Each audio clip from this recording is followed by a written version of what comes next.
Today we are kicking off a brand new segment on Property It's Hot. All your property related troubles, be it any buy or sell dispute or tax dilemmas, we'll serve you up with the smartest expert advice you can find to get you out of the problem. Today we're focusing on the most common problem in property buying, possession delays. Listen in closely.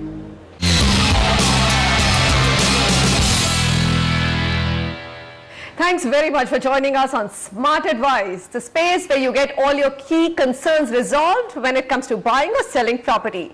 Every week, we bring you unique questions from the viewers, typical of problems that you may encounter when you actually go out to buy, sell property. Legal, finance, tax, we'll cover all of it in this special series.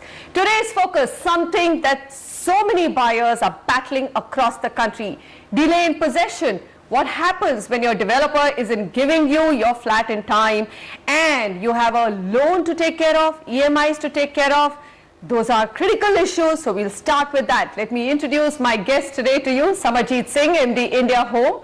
Samar, thanks very much for being here. And of course, we'll also be joined from our Mumbai studio, Vinay Singh, property expert. Vinay, hi, thanks for making the time to take our questions. Okay, so let's go across to our first caller. We've got Sumesh Manchanda on the phone line. That's the question of the week. Sumesh, go ahead, spell out what happened.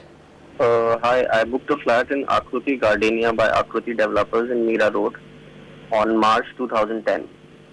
I was promised by the developer to give me the possession by March 2012.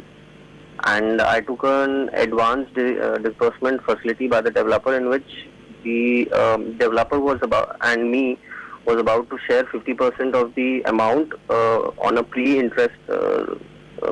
interest. And now they have increased their possession till December 2030.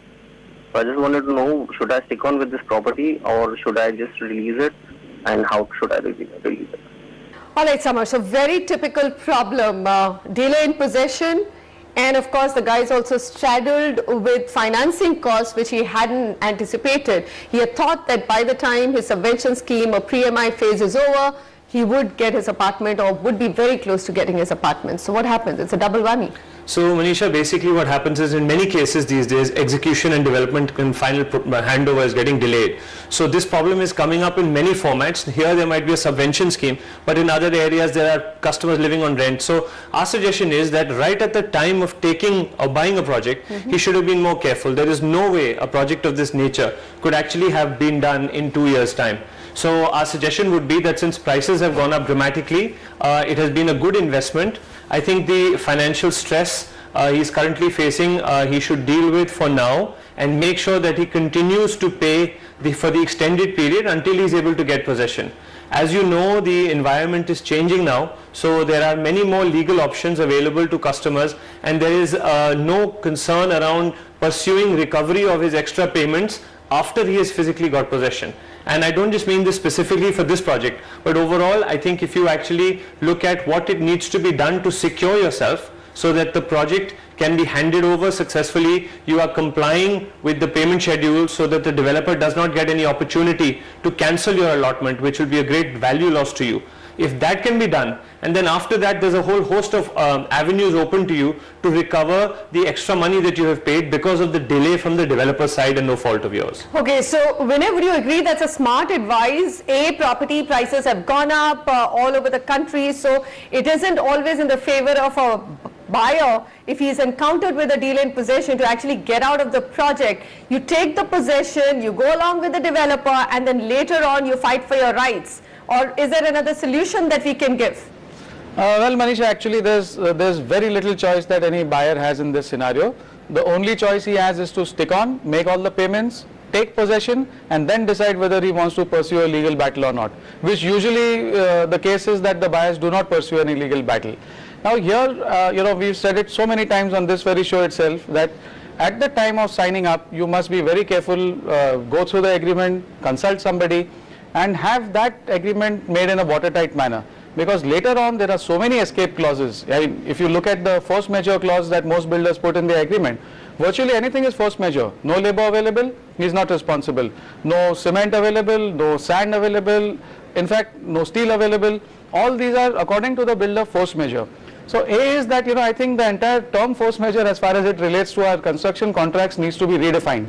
Force majeure could be maybe an act of nature or a change in law or things like that, but shortage of things, materials and labor should not form part of force majeure in my opinion, because this is what builders used to typically wriggle out of their commitments.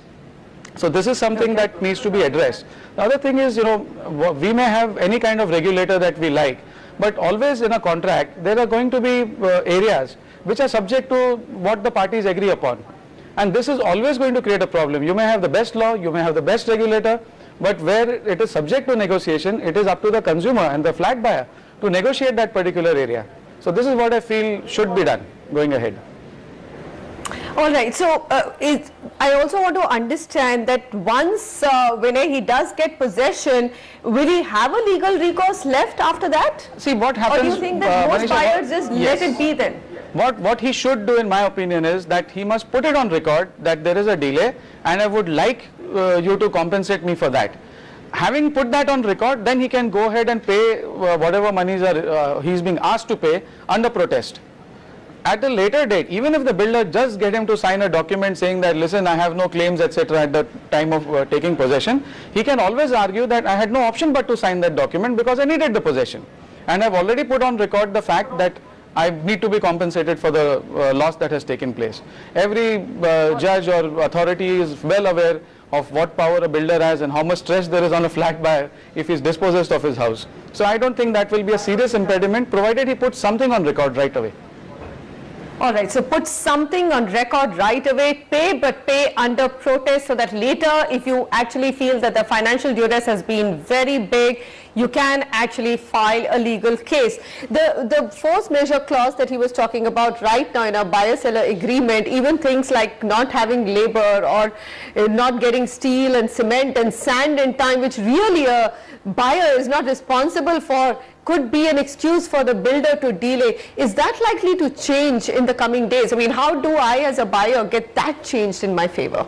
So Manisha, that has already changed to some extent because of the activism now. The courts, the Competition Commission of India, they've all got involved. There's a few recent very strong judgments against developers, and by and large the judiciary has understood that this is a very one-sided unfair relationship. So not only in future now when the real estate regulation bill comes, these items will get standardized, but more importantly the judicial activism in this area has increased. So customers' chances of getting justice or getting fair play if they were to pursue post facto action, which means after they have got possession, to look into this, has improved dramatically. So in my view, I think there is a very good chance now, when there is a strong case like this, of after getting possession, if the customer was to take the effort to follow through his legal remedy, and we are all scared of how long the legal process may take, but things have changed on the ground. And especially in cases that are sort of known to be one-sided, and I think the force majeure clause, not only does it sound ludicrous when you read it out, but imagine in a court of law when this is talked about, it will be quite clear that it is not a balanced or a fair agreement, and that there's more leverage with the developer than with the customer. So I think it's a fair chance of getting a positive outcome, and I think this path is the right path for him to take. Wow, gentlemen, that's music to the ear of the buyer and the consumers. Really, for the longest time, tables have been so stacked against the buyer and so in favor of the developer that it's nice to know the tide is changing, things are changing for the better as we go along.